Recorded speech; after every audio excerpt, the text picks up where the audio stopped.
Assalamualaikum warahmatullahi wabarakatuh. Jumpa lagi bersama saya Andi Malarangeng. Dalam suasana Ramadan, kita tetap terus produktif dan terus menjalankan ibadah dengan baik. Nah, kali ini saya ditemani oleh asisten saya yang satu lagi. Ini anak saya yang kedua, Gemintang Kejora. Kalau saya alumni Gajah Mada, dia alumni UI, Sosiologi UI.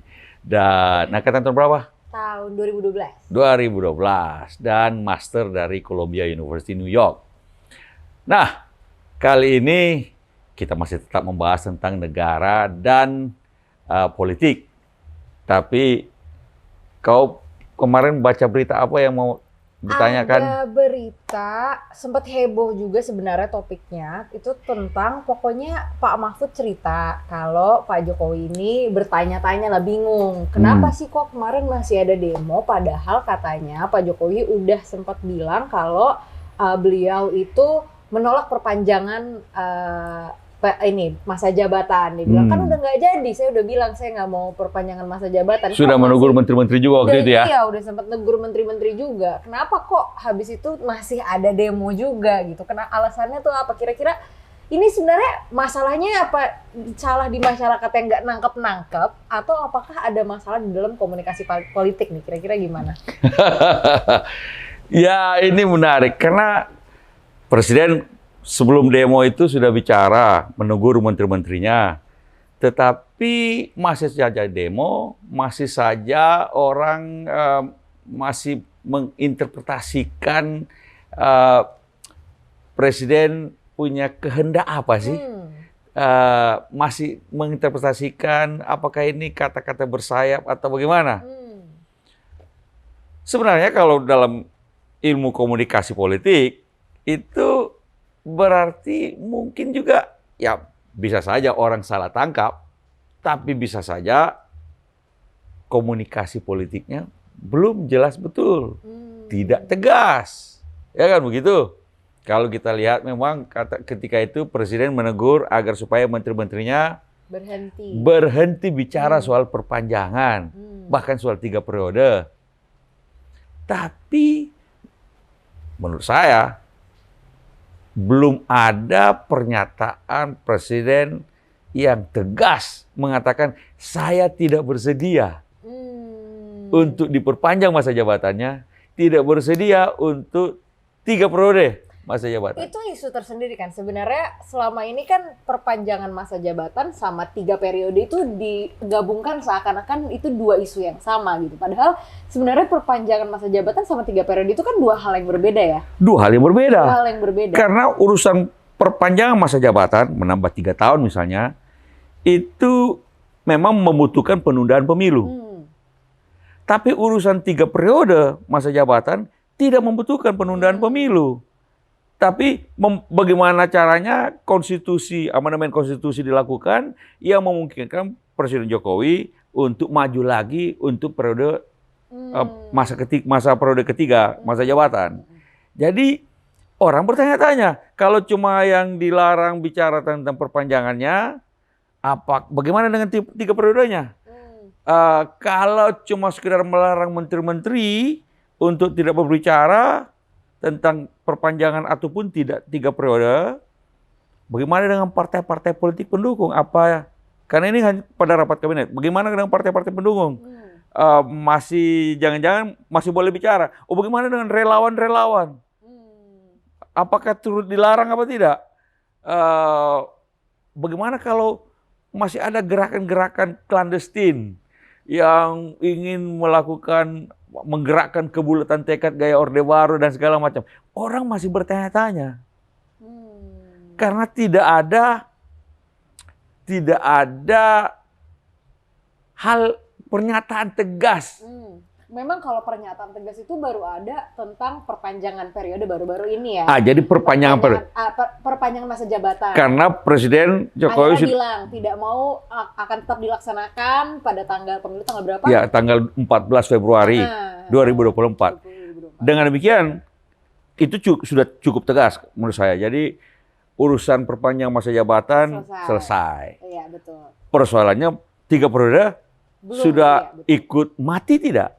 Nah, ini orang masih bertanya-tanya. Memang sebenarnya sebelum demo ini terjadi itu sebenarnya ini kan sesuatu yang bertahap ya. Pertama kan memang jauh dulu sekali Pak Jokowi pernah ada pernyataan tentang tampar aja saya kalau Itu seakan-akan menampar saya kalau akan menampar saya. Nah. Habis itu nggak lama mulai muncul wacana-wacana mengenai perpanjangan jabatan ataupun 3 periode. yang datang dari menteri-menterinya sendiri. Yang datang dari menteri-menterinya dan pendukung-pendukungnya. Habis itu baru di saat sebenarnya menurut saya kayaknya bagusan tuh isu seperti itu ditanggapi di saat keluar ya. Dengan cepat. Dengan cepat. Tapi ketika itu keluar justru malah wacana yang tanggapan dikeluarkan oleh Pak Jokowi adalah pada saat itu saya tidak bisa menghentikan wacana itu sah-sah saja. Padahal itu datangnya dari menteri-menterinya sendiri. Yang dimana menteri-menteri itu tidak boleh mestinya punya garis sendiri, visi misi sendiri. Betul, Harus ikut visi misi presiden. Ya, paling tidak dia mesti tanya dulu, presiden setuju nggak diperpanjang masa jabatannya? Setuju nggak ditambah 3 periode? Tapi jalan sendiri. Job desk itu kan pembantu presiden yang dipilih secara prerogatif oleh presiden. Lalu kemudian dibiarkan berwacana cukup lama. Sehingga orang bisa bertanya-tanya. Ini komunikasi politik lagi. Apakah ini adalah kehendak presiden? Betul. Kan begitu. Karena tidak didisiplinkan, tidak ditegur sejak awal. Dulu, Papa dulu pernah sebagai jubir Presiden SBY 5 tahun, lalu jadi menteri juga dari Presiden SBY. Kalau ada menteri-menteri zaman Pak SBY, kalau ada menteri-menteri yang ya bikin wacana sendiri di luar garis presiden, sudah langsung ditegur, pasti paling tidak ditelepon sama tegurnya secara ke dalam, ditelepon oleh Mensesnek atau ditelepon oleh Seskap, bahwa pernyataannya itu offside lah kira-kira. Tapi ini kok tidak, sehingga orang bertanya-tanya. Sekali lagi yang namanya komunikasi politik itu pesannya harus jelas. Kemudian dikomunikasikan dengan cara jelas pula melalui channel yang jelas. Sehingga yang namanya publik yang menerima pesan itu juga mendapatkan pesan itu pula secara jelas. Sama dengan apa. Jadi sebuah komunikasi politik yang berhasil adalah kalau pesan yang disampaikan oleh pemberi pesan diterima oleh penerima pesan dengan makna yang sama. Itu baru komunikasi politik yang benar. Nah, ini yang tampaknya kalau kita baca dengan berita tentang pernyataan Pak Mahfud tentang pertanyaan presiden, berarti ada komunikasi politik yang tidak berhasil dilakukan dengan baik. Entah ada masalah di dalam penerima pesannya atau di pemberi pesannya. Tapi kalau di sini sebenarnya setelah pernyataan tentang itu juga sempat ada isu soal amandemen konstitusi kan. Ada partai-partai pendukung yang juga mengutarakan tentang amandemen konstitusi. Nah, ini betul soal amandemen konstitusi. Misalnya begini nih. Pernyataan Pak Jokowi bahwa saya akan mematuhi taat pada konstitusi, itu bagi publik tetap sebuah pernyataan yang tidak tegas. Itu adalah pernyataan yang bisa diinterpretasikan punya makna lain. Maksudnya begini, kalau amandemennya di konstitusi, kalau konstitusinya di amandemen kan tetap mematuhi konstitusi. Menjadi 3 periode, tetap taat pada konstitusi. Sama dengan rektormu tuh. Oh iya, statuta. Rektor UI. Dia melanggar statuta. Tapi kalau statutanya kalau kasusnya di amandemen, dia jadi tidak melanggar. Nah, jadi orang melihat semacam itu. Jangan-jangan pernyataan taat pada konstitusi, maknanya konstitusinya mau di amandemen. Sehingga ketaatan pada konstitusi yang nantinya di amandemen juga tetap tidak salah. Atau sebenarnya mungkin jangan-jangan ini bukan kesalahan di dalam komunikasi, tapi memang niatnya ke sana, testing the water, membuang sebuah isu supaya kita bisa melihat apa respon publik seperti apa gitu. Kalau itu secara politik bisa sekali secara politik. Jadi mungkin saja menteri-menteri tersebut mau testing the water, sehingga mau lihat apakah penolakannya besar atau tidak. Kalau penolakannya tidak besar, nanti menteri itu datang ke presiden. Ini nggak ada penolakan yang berarti, Pak. Kalau gitu kita maju terus, misalnya, kan? Karena itu, kalau itu adalah sebuah, jadi ini kan interpretasi kita, bisa saja bahwa itu adalah testing the water. Karena itu, maka kita juga yang tidak setuju dengan wacana yang antidemokratis semacam itu adalah melawan dengan tegas. Melawan artinya secara damai tentu saja, memberikan wacana penolakan juga secara tegas. Demonstrasi mahasiswa adalah bagian dari tanggapan mahasiswa terhadap wacana tersebut untuk memperlihatkan kepada pemerintah ini adalah wacana yang tidak didukung oleh rakyat. Maka dan ditolak oleh rakyat, ditolak oleh mahasiswa sebagai corong dari aspirasi rakyat. Mudah-mudahan dengan itu mereka bisa mengurungkan niatnya. Kalau itu adalah testing the water. Persoalannya adalah mereka melapornya ke presiden, demo mahasiswa itu jangan-jangan ya kan bisa saja ada dua kemungkinan. Kalau laporannya bahwa demo mahasiswa itu kecil Pak, nggak ada apa-apanya. Oh bisa kesimpulan bisa berbeda lagi dalam membuat kebijakan.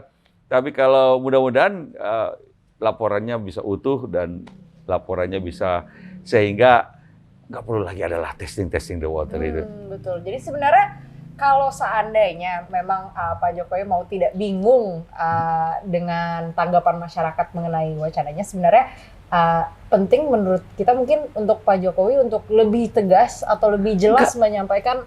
Betul sekali, kan tinggal tambah beberapa kemarin itu kalimat teguran kepada menteri, tambah aja beberapa kalimat. Dan itu ongkosnya sangat murah. Dan tidak akan lagi ada kekacauan, tidak ada kegaduhan, tidak bakal rasanya demo juga akan berhenti secara langsung. Kalau kemudian beliau mengatakan saya tidak bersedia diperpanjang masa jabatannya, tidak bersedia untuk 3 periode. Iya, betul. Selesai semuanya. Nggak ada lagi orang bertanya-tanya. Itu tegas sekali. Komunikasi politiknya juga pasti nyampe dan pesan yang ditangkap juga pasti nyampe lah kira-kira begitu. So ini komunikasi politik.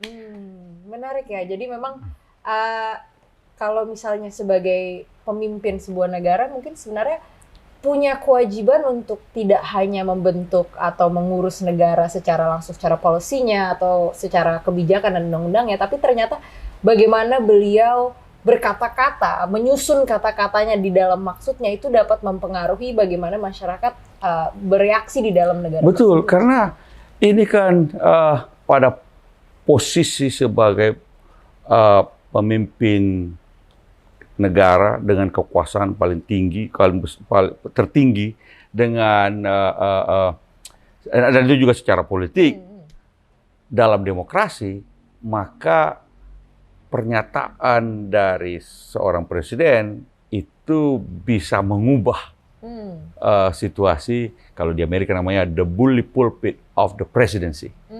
Jadi pernyataan presiden itu punya bobot besar. Kalau dilakukan dengan tepat, dia bisa menggugah masyarakat untuk melakukan atau tidak melakukan sesuatu. Atau sebaliknya, kalau diinterpretasikan salah, dia bisa menyebabkan munculnya kegaduhan. Karena apakah perlawanan terhadap pernyataan, interpretasi terhadap pernyataan itu bisa juga luar biasa besarnya. Karena itu, ya bagi saya, ini juga pelajaran bagi mereka yang berkuasa. Paling tidak orang-orang juga sekitar presiden untuk mengatur bagaimana pernyataan-pernyataan publik, komunikasi politik presiden. Susahnya juga presiden sekarang punya juru bicara nggak ya? Dulu pernah punya, sekarang belum ada lagi. Banget kayaknya nggak ada lagi ya. Tapi untuk semacam ini karena pernyataannya langsung dari presiden, memang hanya presiden bisa mengoreksi, bukan hanya jadi jubir oleh jubir. Kalau jadi presiden itu nggak tahu ya. Dulu di zaman Pak SBY itu ada ini nggak sih Pak, semacam PR team atau pelatih komunikasi publiknya atau gimana? Apakah Presiden punya semacam konsultan di dalam bagaimana menyusun kata-kata atau mengatur kira-kira harus bicara apa di depan mata publik? Kalau zaman Pak SBY, pertama ada jubir. Dan untuk hal-hal tertentu, jubir konsultasi langsung. Saya dulu konsultasi langsung Pak SBY sebelum menyatakan. Kalau jubir dianggap salah, masih ada presiden. Kenapa pentingnya ada jubir? Kalau jubir salah, masih ada presiden bisa mengoreksi. Kalau sebaliknya, kalau tidak ada jubir, kalau presiden salah, siapa yang bisa mengoreksi? Hanya dia sendiri yang bisa mengoreksi. Dan itu agak problematik kalau presiden setiap kali mengoreksi dirinya sendiri. Nah, itu makanya perlu ada penting jubir. Tapi jubir yang betul-betul difungsikan. Waktu itu saya dulu melekat sebagai jubir di situ. Nah, kapan-kapan kita bicara tentang bagaimana fungsi jubir dalam kepresidenan ya. Tetapi juga misalnya perbedaannya dalam zaman Pak SBY, garis presiden itu jelas. Dalam sidang kabinet, garis presiden dijelaskan secara terus-menerus. Tentu saja kalau kabinet terbatas pada bidang-bidang tertentu. Sehingga para menteri juga bisa menangkap di mana garis batas presiden, di mana koridor yang diberikan kepada para menteri untuk berinovasi di dalam visi misi presiden, garis kebijakan presiden. Ini juga harus tegas supaya menteri-menteri tidak liar mencari popularitasnya sendiri, mencari wacananya sendiri yang berada di luar dari garis presiden. So memang komunikasi politik perlu dilakukan dengan baik, dengan rapi, bisa berkonsultasi dengan para ahli ataupun orang-orang yang berada di sekitar presiden, tetapi at the end, tetap tanggung jawabnya kepada rakyat adalah pada presiden itu sendiri. Saya rasa sekian dulu perbincangan kita pada hari ini. Mudah-mudahan Ramadan membawa berkah bagi kita semua. Assalamualaikum warahmatullahi wabarakatuh. Assalamualaikum.